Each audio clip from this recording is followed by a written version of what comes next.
Hello guys, you are most welcome in Bharat Sir Biology YouTube channel. Today we are going to start a most interesting topic which is nucleus from cell biology.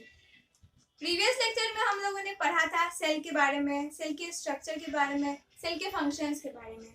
तो उसी lecture को हम continue रखते हुए आज पढ़ेंगे nucleus के बारे में। आप लोग आराम से बैठ जाना कॉपी पेंसिल लेके, ये इसमें बहुत मजा आने वाला है, बहुत मजेदार टॉपिक है ये। ओके, तो चलिए हम पढ़ते हैं इसके बारे में।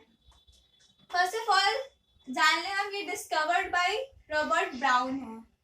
ठीक है, इसे रॉबर्ट ब्राउन ने डिस्कवर किया था। ये एक डबल मेम्ब्रेन बाउंड ऑर्गेनेल होता है सेल का। ये ऑल यूकैरियोटिक सेल में प्रेजेंट होता है। तो इससे पहले हम इसके स्ट्रक्चर एंड फंक्शन के बारे में जाने, मैं आपको एक आउटलाइन देना चाहूंगी, एक फिगर आपके दिमाग में बताना चाहूंगी, बैठाना चाहूंगी, जिससे आगे के और टर्म्स क्लियर हो आपके। ठीक है, तो आपके स्कूल में क्लासरूम होगी आपकी, उसमें एक मॉनिटर होगा। सर ने बनाया होगा एक मॉनिटर जो कि सर के एब्सेंस में कंट्रोल करे क्लास को। तो जब कभी आपका गेम पीरियड होता होगा तो वो मॉनिटर सारे बच्चे को लाइन में लगा के फिर ले जाता होगा प्लेग्राउंड में। फिर कभी सर ने बोला कि मुझे कॉपी चेक करनी है, तो वो मॉनिटर रोल वाइज एक एक roll number 1, roll number 2, roll number 3 को कॉपी कलेक्ट करके फिर उसे स्टाफ रूम में ले जाता होगा। तो ठीक इसी तरह जैसे कि वो मॉनिटर क्लास को कंट्रोल करता है, तो ठीक इसी तरह ये जो हमारा न्यूक्लियस होता है वो सेल को कंट्रोल करता है। ये कंट्रोलर ऑफ द सेल होता है, ये डायरेक्टर ऑफ द सेल होता है। ठीक है, ये न्यूक्लियस, इसमें डीएनए होते हैं जो आगे हम पढ़ेंगे, और ये होता है जैसा कि हम लोगों ने ऊपर पढ़ा है, ये डबल मेम्ब्रेन बाउंड ऑर्गेनेल होता है, तो इसमें 2 मेम्ब्रेन होते हैं। ठीक है, तो आगे हम पढ़ते हैं इसके बारे में, इसके स्ट्रक्चर के बारे में, इसके फंक्शन के बारे में। Now we are going to study about its function and structures. तो अब हम देखेंगे इसके स्ट्रक्चर को और इनके फंक्शंस को। आपको देखने में ये बहुत डरावना लग रहा होगा, पर ऐसा कुछ नहीं है, ये बहुत इजी है।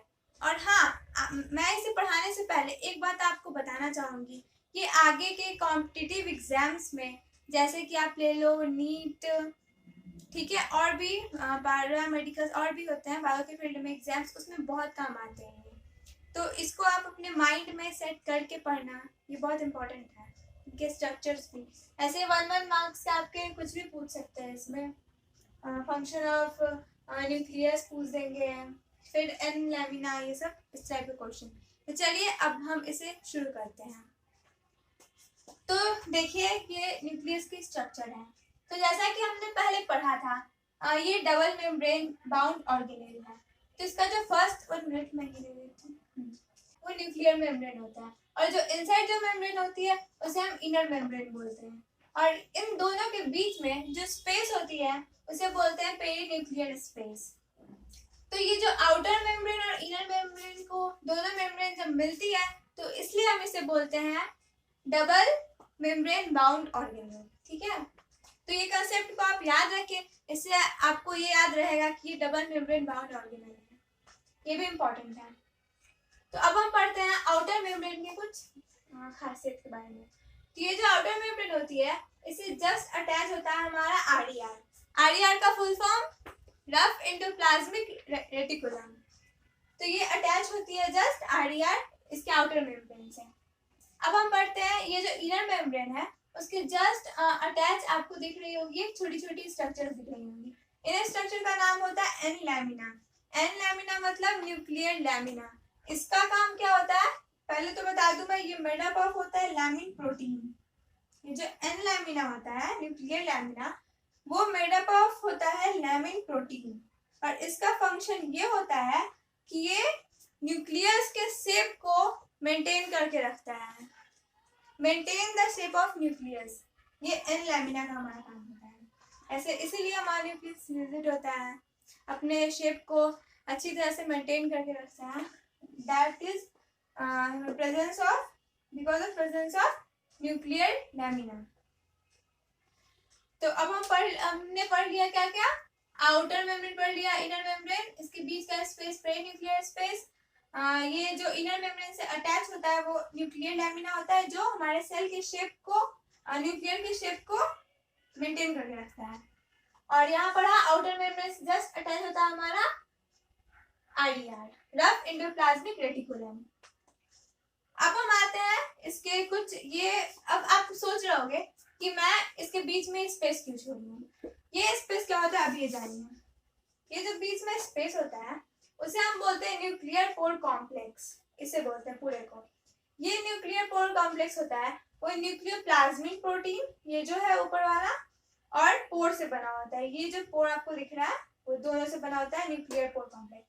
अब इसका काम क्या होता है? इसका फंक्शन ये होता है कि ये बाई डायरेक्शन मूवमेंट में हेल्प करता है।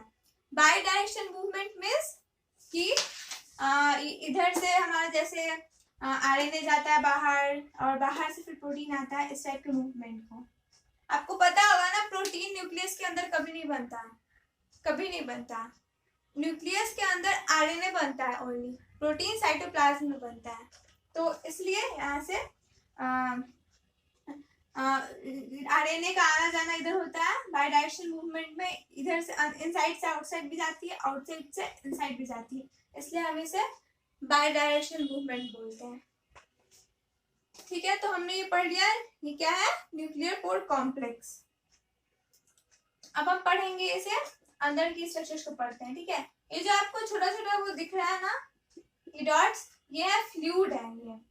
और जैसे कि सेल के अंदर जो स्पेस होता है उसे हम बोलते हैं साइटोप्लाज्म, तो ठीक उसी तरह ये जो न्यूक्लियस है इसके अंदर जो स्पेस है, ये फ्लूइड है, इसको हम बोलेंगे न्यूक्लियोप्लाज्म। सेल के अंदर है जो स्पेस उसको बोलेंगे साइटोप्लाज्म, और जो न्यूक्लियस के अंदर स्पेस है, फ्लूइड है, उसको बोलेंगे न्यूक्लियोप्लाज्म। अब इस न्यूक्लियोप्लाज्म में ये स्ट्रक्चर पढ़ेंगे। जैसा कि आप बचपन से सुनते आ रहे होंगे, मतलब प्रीवियस क्लासेस से सुनते आ रहे होंगे कि न्यूक्लियस के अंदर ही डीएनए होता है। तो हाँ, ये सही है, डीएनए इसके अंदर ही होता है। तो इसके अंदर ये होता है, डीएनए होता है इसके अंदर। ठीक है, तो इस डीएनए में हम पढ़ेंगे, ये जो आपको ग्रीन ग्रीन से पार्ट दिख रहा है, ये ग्रीन ग्रीन से जो पार्ट दिख रहा है ना, वो आपका हो गया न्यूक्लियोलस। ये न्यूक्लियोलस होता है। अब आप पूछोगे न्यूक्लियस का काम क्या होता है? न्यूक्लियस का यह काम होता है कि यह डीएनए को आरएनए में चेंज करता है। आपने सुना होगा ना, डीएनए से आरएनए बनता है, आरएनए से फिर प्रोटीन बनती है हमारे सेल में। तो इसी तरह ये जो न्यूक्लियस का काम होता है वो डीएनए को आरएनए में चेंज करना होता है। और फिर आपको ये दिख रहा होगा नेट लाइक स्ट्रक्चर,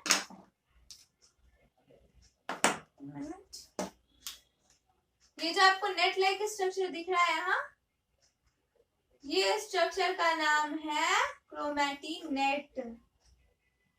ये देखिए, ऐसे डार्क कर देती हूँ ताकि आपको क्लियर दिखे। क्लियर किस जानते हो ना, क्लियर क्रिस्टल।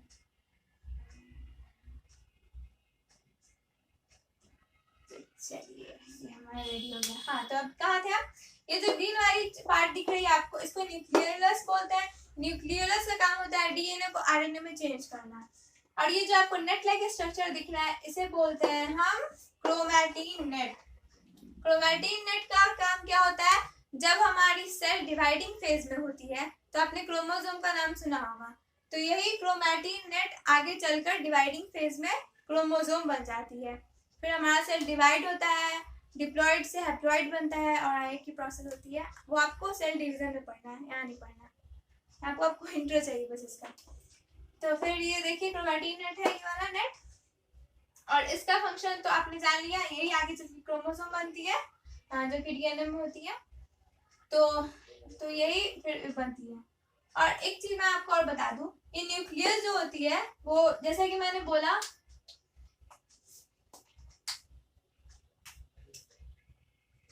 ये डीएनए से आरएनए बनती है, और ये आरएनए से हमारा बनता है प्रोटीन। ठीक है, तो ये जो न्यूक्लियस होती है वो वो डीएनए से न्यूक्लियोलस जो होती है वो डीएनए से आरएनए बनाती है। और आप बोलेंगे फिर आरएनए से प्रोटीन। हाँ, तो ये जो पोर होता है इसका काम यही होता है कि ये बाई डायरेक्शन मूवमेंट में हेल्प करता है। तो जो हमारी न्यूक्लियोलस होती है वो डीएनए से आरएनए बनाती है, तो फिर ये आरएनए इस इनसाइड न्यूक्लियोप्लाज्म से इसी के थ्रू बाहर आता है साइटोप्लाज्म में। फिर साइटोप्लाज्म में आरईआरएसईआर सबकी हेल्प से प्रोटीन बनता है। इसमें आपने प्रीवियस लेक्चर में पढ़ा होगा, फिर गोल्जी बॉडी इन सबकी हेल्प से बनता है, इसमें प्रोटीन बनता है। और फिर ये प्रोटीन इसके अंदर जाता है, मतलब ये न्यूक्लियस आरएनए बनाता है, न्यूक्लियोलस, ये न्यूक्लियोलस से आरएनए बाहर आता है साइटोप्लाज्म में। साइटोप्लाज्म में प्रोटीन बनती है और प्रोटीन से जाती है फिर ये इनसाइड न्यूक्लियस। ठीक है, तो इसलिए इसे हम बोलते हैं बाई डायरेक्शनल मूवमेंट। यहाँ देखिए, आप मैंने इसे लिख भी दिया है, ये आप इसे याद रखना, ये इम्पोर्टेंट है। मैं इसे डार्क कर देती हूँ, आ गया ना।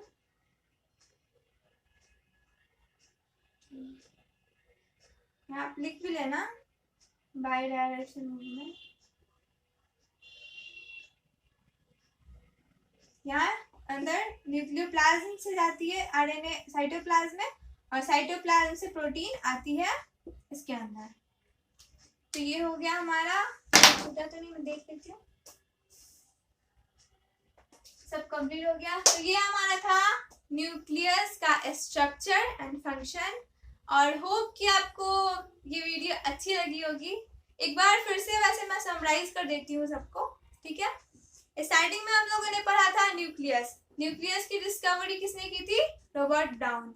ये एक डबल मेम्ब्रेन बाउंड ऑर्गेनेल है सेल का, और ये ऑल यूकैरियोटिक में पाया जाता है। उसके बाद हाँ, और एक और इम्पोर्टेंट चीज, मैच्योर आरबीसी में न्यूक्लियस नहीं होती है। वो जो मैच्योर नहीं होती उससे पहले उसमें होती है, बट वो जब मैच्योर हो जाती है तो उसमें आरबीसी में न्यूक्लियस नहीं होती है। ये बात आप याद रखना, इम्पोर्टेंट है। तो उसके बाद हम लोगों ने ये पढ़ा था, फिर हम लोगों ने पढ़ा था सेल का जो होता है जो कंट्रोल करता है, डायरेक्टर ऑफ सेल होता है, कंट्रोलर ऑफ सेल होता है, उसे बोलते हैं हम न्यूक्लियस। ये न्यूक्लियर की स्ट्रक्चर रही। न्यूक्लियस में आउटर मेम्ब्रेन, इनर मेम्ब्रेन होता है, उसके बीच का स्पेस को पेरीन्यूक्लियर स्पेस बोलते हैं। उसके बाद फिर इसके अंदर जो फ्लूइड होती है उसको न्यूक्लियोप्लाज्म बोलते हैं। इसके इनर न्यूक्लियर मेम्ब्रेन से जो अटैच होती है, जो उसे बोलते हैं हम, स्ट्रक्चर जो अटैच होती है उसे बोलते हैं न्यूक्लियर लैमिना, जो made up of lamin protein होती है। और इस न्यूक्लियर लैमिना का वर्क होता है to maintain the shape of nucleus. और ये जो आउटर मेम्ब्रेन होती है उससे आरएनए अटैच होती है। फिर ये जो गैप दिख रहा है आपको, ये बाई डायरेक्शन मूवमेंट की वजह से होती है। न्यूक्लियोलस डीएनए से आरएनए बनाता है, और फिर ये आरएनए इस प्रोटीन से, स्पोर से, न्यूक्लियर पोर कॉम्प्लेक्स से होके बाहर जाता है साइटोप्लाज्म में। साइटोप्लाज्म में वहां पे प्रोटीन बनती है, प्रोटीन से फिर आती है इसमें प्रोटीन। ठीक है, यहाँ देख लीजिए बाई डायरेक्शन मूवमेंट इंपॉर्टेंट है ये, और इसके बीच का फिर न्यूक्लियोप्लाज्म। ओके, तो आज का लेक्चर यही खत्म होता है।